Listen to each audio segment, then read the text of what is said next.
तो hello guys, welcome to नए blog. जैसे कि आप लोग जानते हैं, आज महाशिवरात्रि का रैली निकला जा रहा है। इस रैली में भारी से भारी संख्या में उपस्थित हुए हैं, जैसे कि केलावाड़ी, पंचोलेश टोला और रामनगर से भी आए हुए हैं। देख सकते हैं कितना लोग हैं।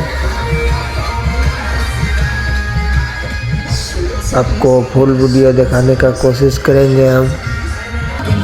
देख सकते हैं पूरा मगन में है सब कोई।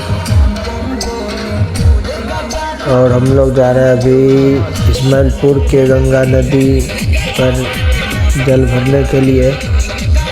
तो हमारे फुल वीडियो में बने रहिएगा।